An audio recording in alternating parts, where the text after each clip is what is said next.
Aproxima-se a comemoração do Natal. A rigor, não se sabe se Jesus nasceu exatamente no dia 25 de dezembro. Não há documentação histórica. Mas isso pouco importa. Convencionalmente, estabeleceu-se no calendário um dia para comemorar o Natal mais importante da humanidade. O nascimento do Espírito mais perfeito que já esteve neste planeta. Guia e modelo para o nosso comportamento, como define Allan Kardec. E que homenagem nós podemos prestar a Jesus? Nós normalmente nos reunimos, as famílias se reúnem,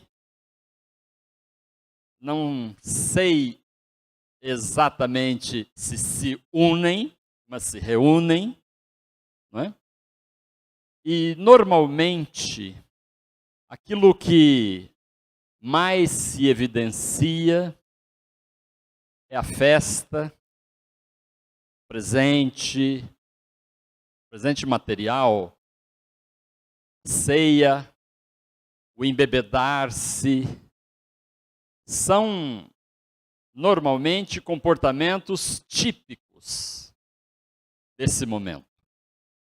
Mas qual seria, de fato, a homenagem que poderíamos prestar a Jesus? Não que ele precise de homenagem. Jesus não precisa de homenagem. Jesus nem quer ser homenageado.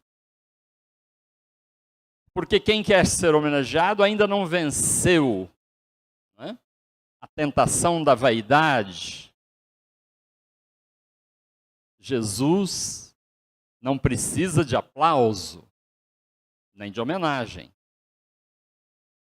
Mas nós queremos homenagear Jesus. Jesus é o mestre perfeito.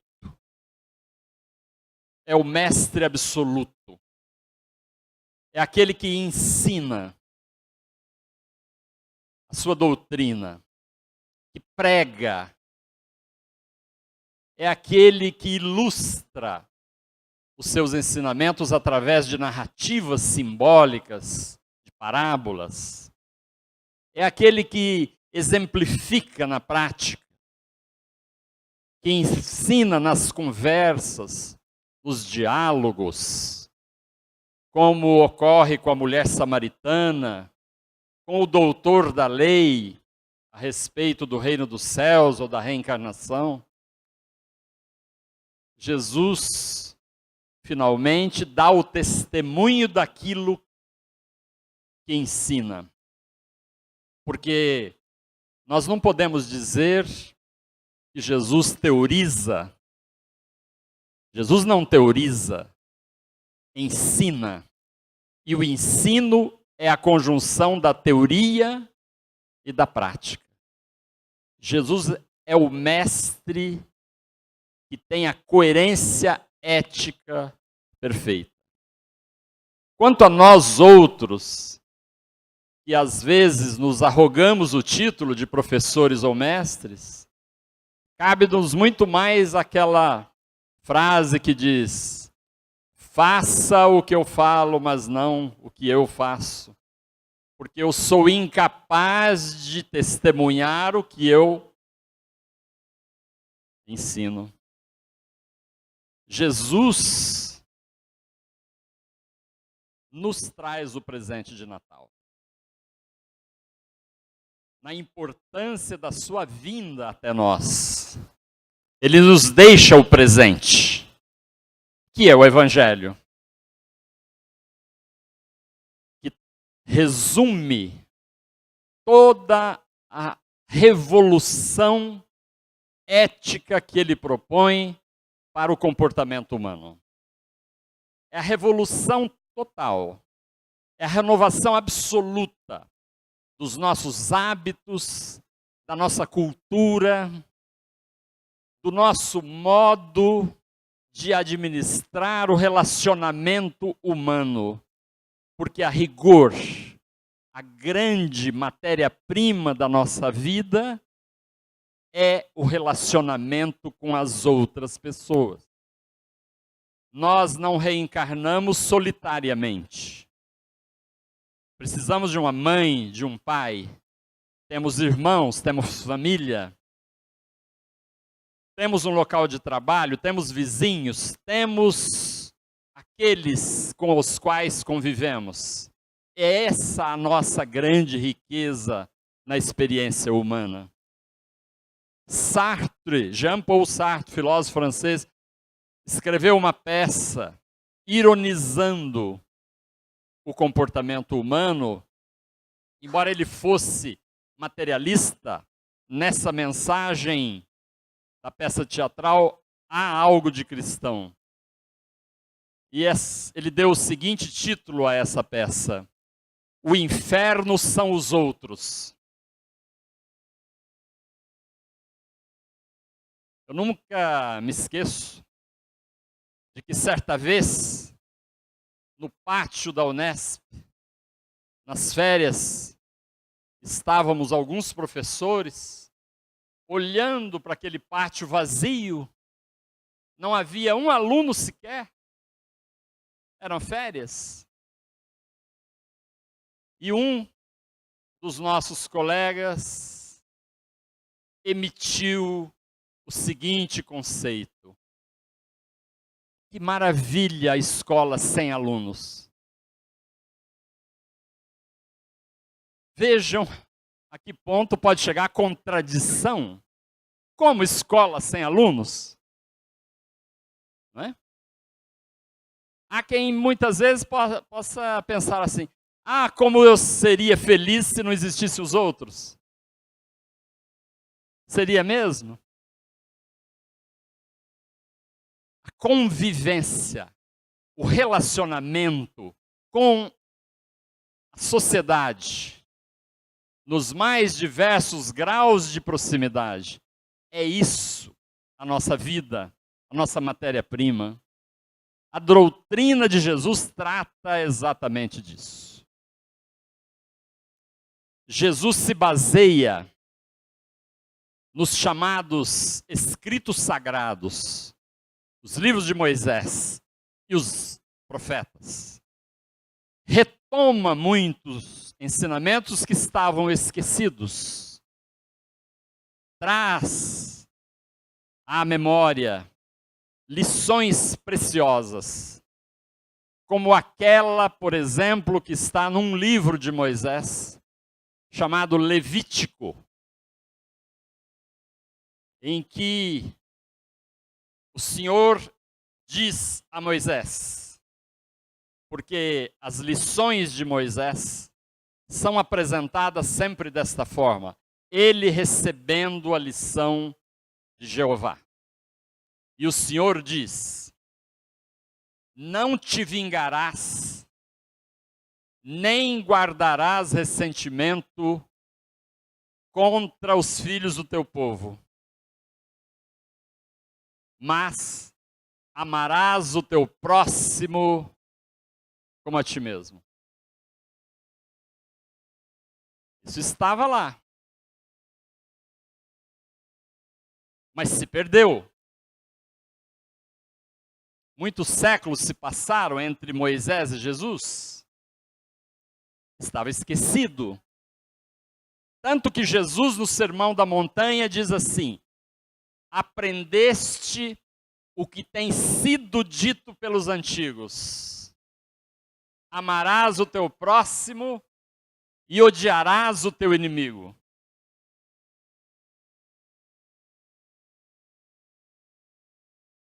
Mas não é isso que está em Moisés. Em Moisés está: não te vingarás. Vingança é ódio. Portanto, não haverá ódio.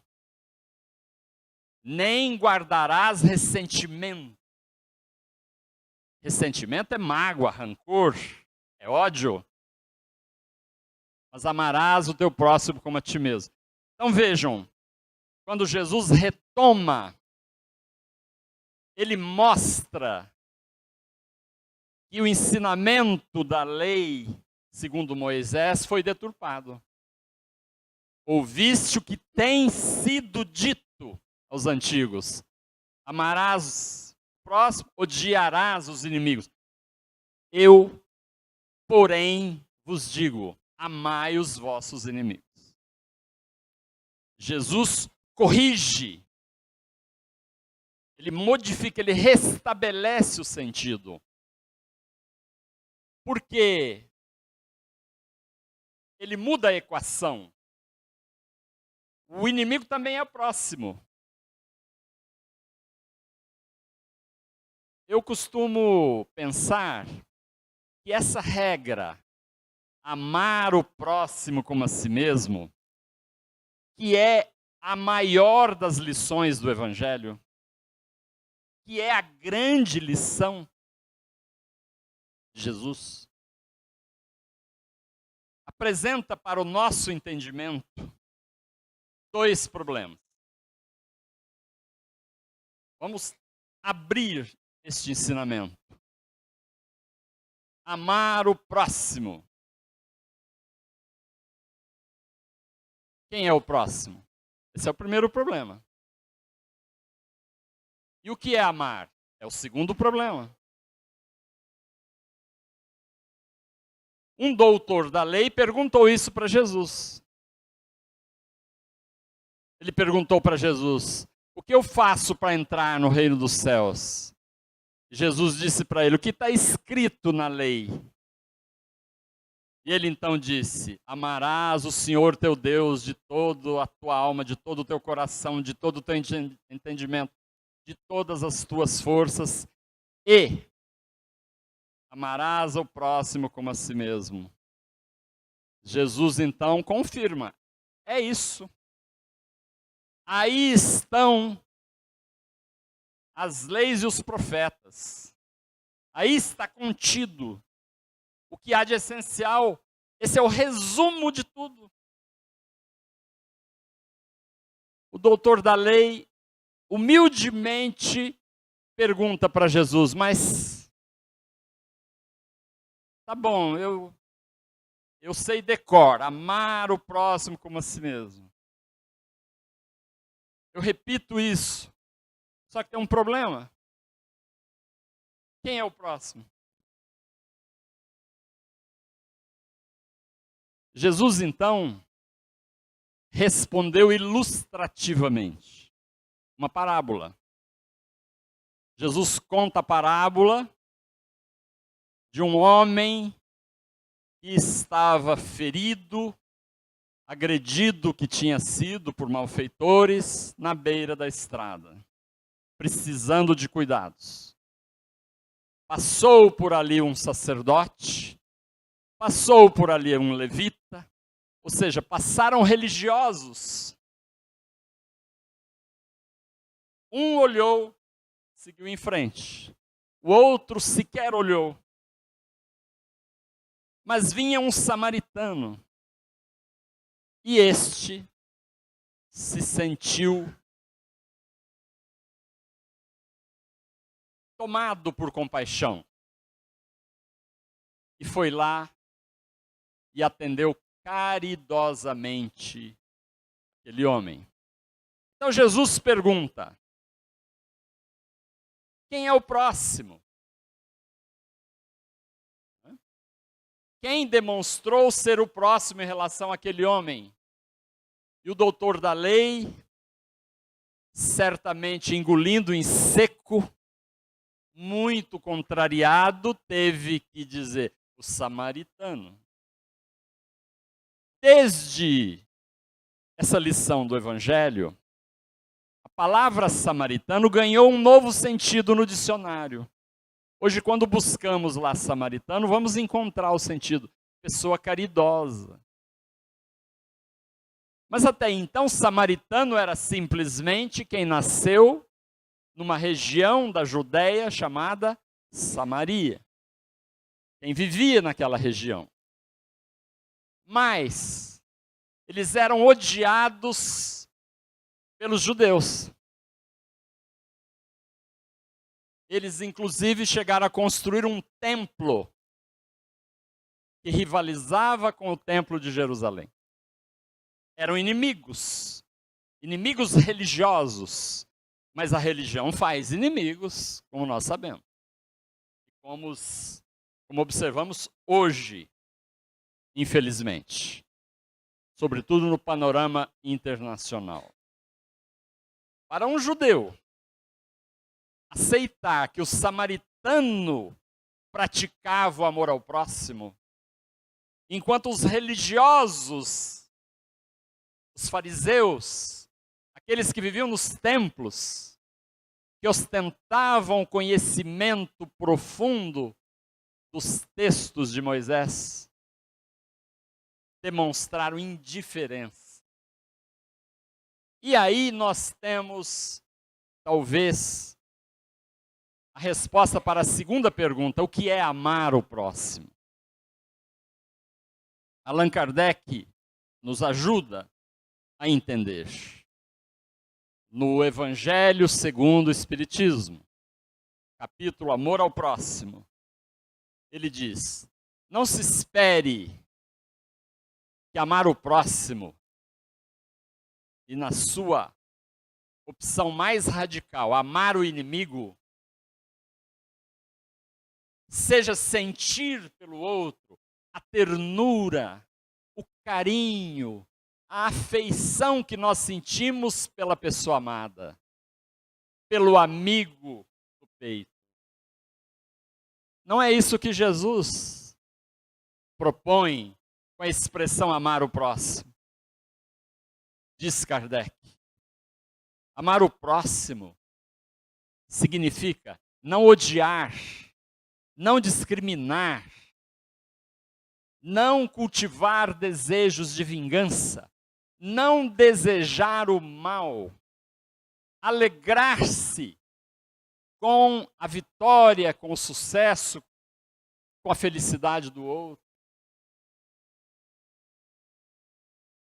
Poderíamos então entender que amar o próximo, em primeiro lugar, significa enxergar o próximo, ver, verificar que ele existe, que ele tem demandas, que ele tem desejos, vontades, necessidades, direitos, tanto quanto nós. Porque a nossa ótica, normalmente, ao convivermos com os outros, a nossa ótica é egocentrada. Eu quero tudo que é meu, eu quero tudo que eu tenho direito, eu preciso, eu tenho necessidade, eu gosto disso.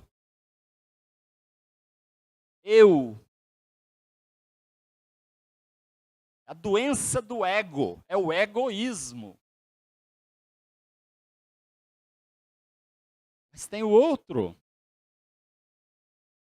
O outro não é invisível. Ele existe, está ao meu lado.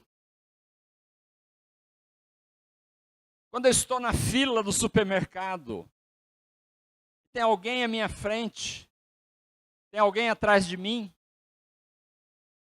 eu tenho pressa. Se eu pudesse, eu passaria à frente do outro. E se o de trás me pedir, ele está com um produtinho só na mão, eu tenho um carrinho cheio, mas se ele me pedir para passar, não, eu estou com pressa. Mas só eu tenho pressa? Os outros não têm? Quando eu estou no trânsito e o outro pede para entrar, eu não deixo. É a minha vez, o sinal vai abrir, eu estou com pressa. O outro que espere. Nós raciocinamos muito por essa coisa do meu direito. Né? Amor ao próximo é uma regra que nos revoluciona, que nos propõe um outro comportamento. Não aquele do olho por olho, dente por dente, mas aquele da outra face. é o comportamento da bondade. Nunca esqueço que José Saramago, o grande escritor português, disse certa vez numa entrevista, quando a repórter perguntou a ele sobre a crise do mundo, hoje, a crise da humanidade, o que precisa acontecer, né, para que a humanidade se reencontre caminhos de paz, de convivência fraterna, de progresso social e moral. José Saramago disse simplesmente: é preciso haver uma revolução de bondade. Bom, pode haver algo mais cristão do que isso? Uma revolução de bondade. Dentro da lição do amor ao próximo, a palavra-chave em nossa interpretação é perdão. Perdão. Em toda a extensão da palavra.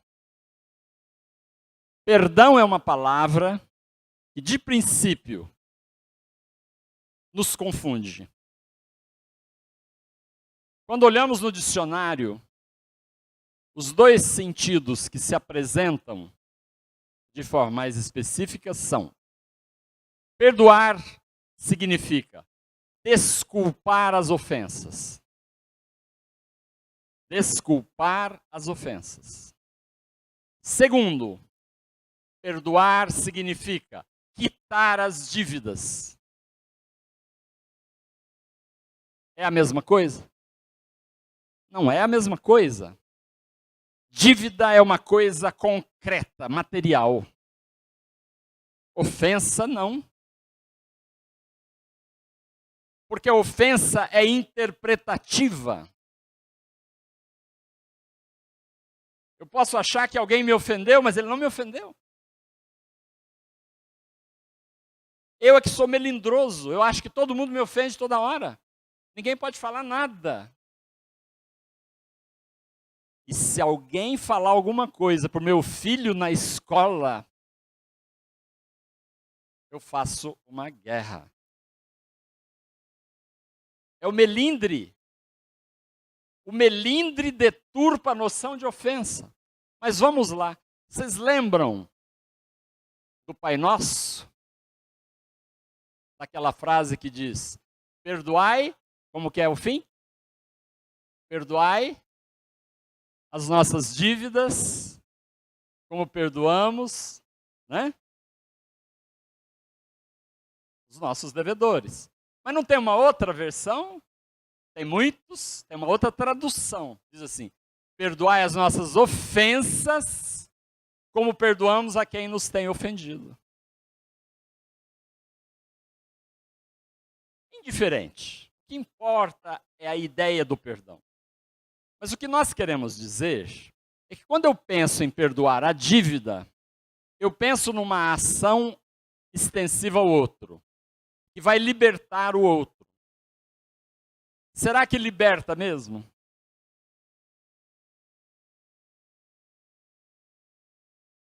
Vamos pensar um pouquinho. O que é perdoar?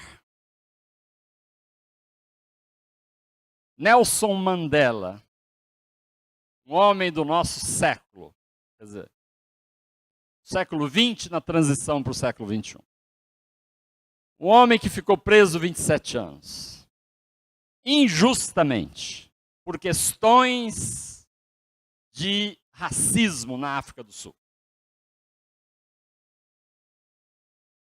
Quando ele foi solto, nós poderíamos imaginar assim: Nelson Mandela tem todas as razões para ter o coração cheio de ódio, cheio de rancor, cheio de mágoa. Ele vai buscar vingança. Principalmente porque ele foi eleito presidente da República da África do Sul. E o que fez Nelson Mandela? Propôs a reconciliação. Perdão. E disse esta frase: o perdão liberta a alma. O perdão liberta a alma. Porque o perdão dá aquela sensação de liberdade quando nós conseguimos retirar de dentro de nós o peso da mágoa. Perdão é uma coisa interna, é uma operação dentro de nós. Pelo nosso melindre, pela nossa sensibilidade extrema, que nos faz nos sentirmos injustiçados, vítimas, ofendidos, desconsiderados, nós guardamos dentro de nós 3 R's, 3 palavrinhas com R: raiva, rancor e ressentimento. Que se transforma em mágoa. A gente não fala de guardar mágoa, nós guardamos. É um tesouro, está guardado no nosso cofre. Nós cultivamos as nossas mágoas como bichinhos de estimação. Né? Como eu tenho mágoa daquela pessoa. É um troféu.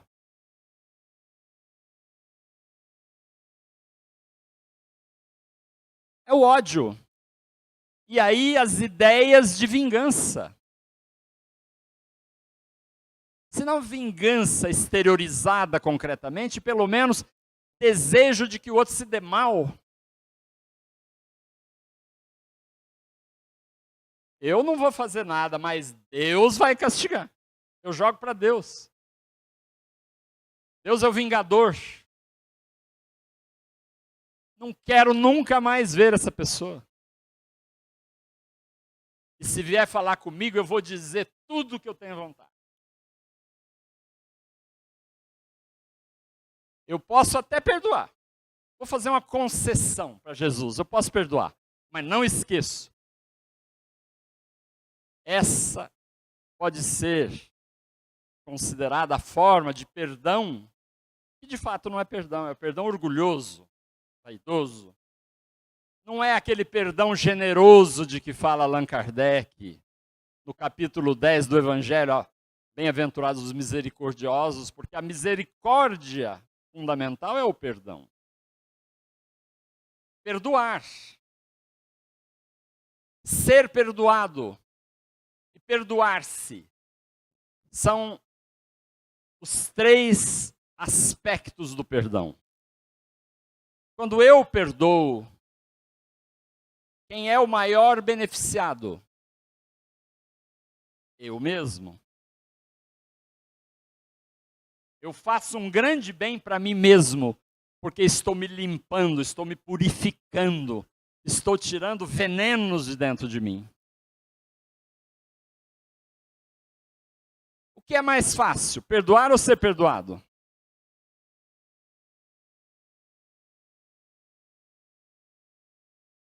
Perdoar. Porque perdoar depende de mim. Ser perdoado depende do outro. Quando eu perdoo, eu sou credor. Quando eu peço para ser perdoado, eu sou devedor.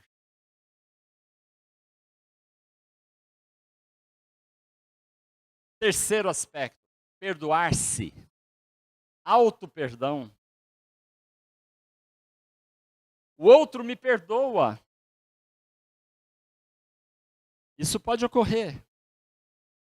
Ele me perdoou da traição que eu fiz, do erro que eu cometi, da agressão, da ofensa. Não é? Eu ofendi o Paulo Auriema. E ele me perdoa. Mas eu me perdoo?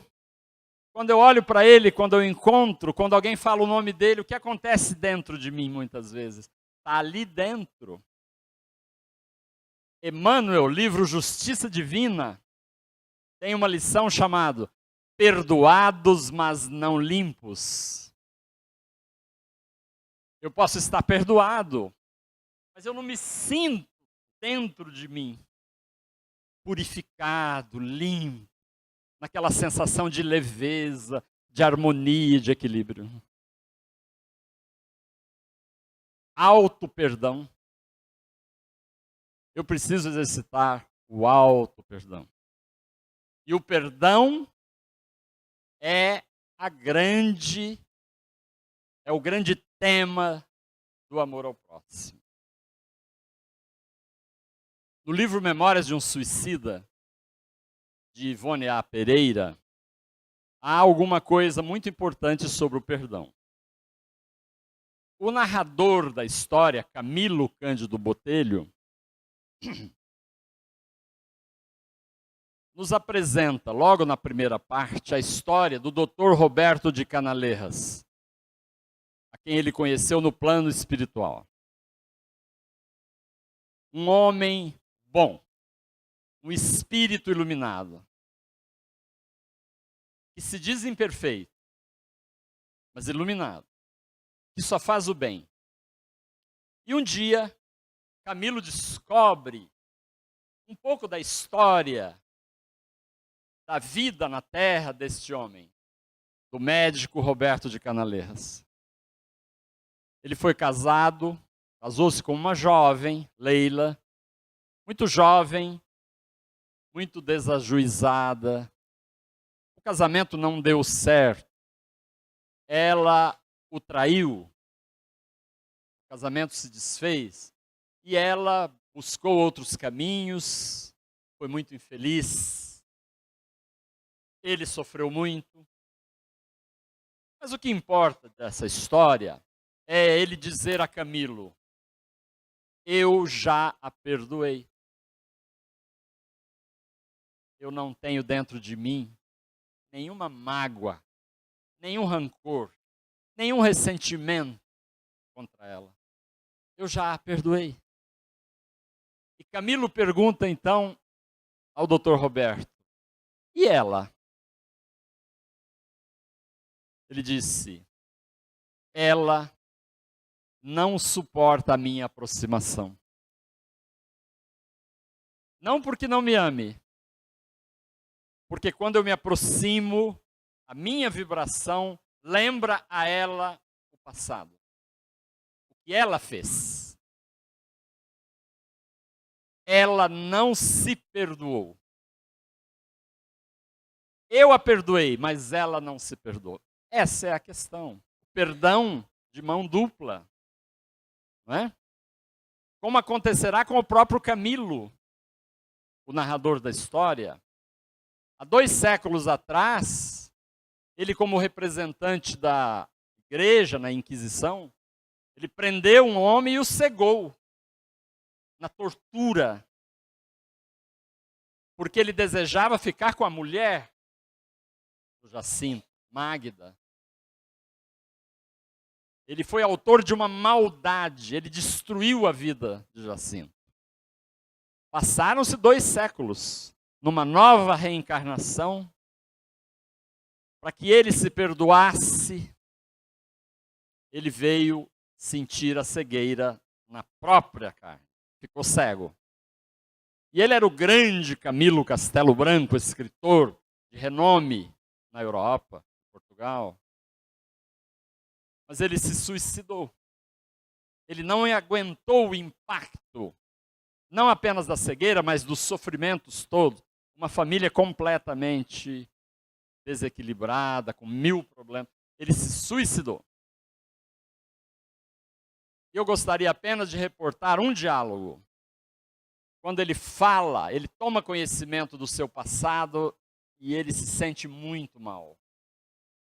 Ele se sente arrependido, torturado. E conversando com uma entidade espiritual, ela diz para ele: alegre-se. O Jacinto já te perdoou. E ele diz: mas eu não me perdoei. Eu quero nascer cego novamente. Sem esse ressarcimento que a reencarnação proporciona, eu não consigo me perdoar. E o livro termina quando ele reencarna. Um livro extraordinário para ser lido, para ser estudado, porque nós temos notícias hoje de que o número de suicídios tem aumentado muito por toda parte, atingindo inclusive jovens. Jesus é o mestre perfeito, o mestre absoluto. Ele nos ensinou a lição, nos deixou o livro, o Evangelho. E agora é Natal. Vamos lembrar de Jesus. Vamos pensar que nós vamos passar por uma prova. Não é de matemática, de português, de biologia, de história, nem de geografia. É uma prova de amor ao próximo. E a lição sorteada é perdão. As reuniões vêm, as famílias estão a postos, e nós vamos provar que somos bons alunos. É isso que Jesus espera de nós. É esta a homenagem que nós podemos prestar ao Mestre. Que melhor homenagem um professor quer, senão que seus alunos demonstrem que aprenderam a lição. É isso que Jesus espera. A grande lição do amor ao próximo. E não imaginemos que o próximo é o distante. O próximo pode ser muito próximo. O próximo pode estar no meu lar, na minha sala, no meu quarto. Vamos começar a amar o próximo, exercitando o amor pela nossa família. O amor real, essencial. E assim homenageamos Jesus. Que Jesus nos abençoe, nos dê o discernimento para que a cada dia, especialmente nesses dias de final de ano, de festas, possamos ter a consciência de agir, pensar e falar de acordo com o Mestre. Muito obrigado.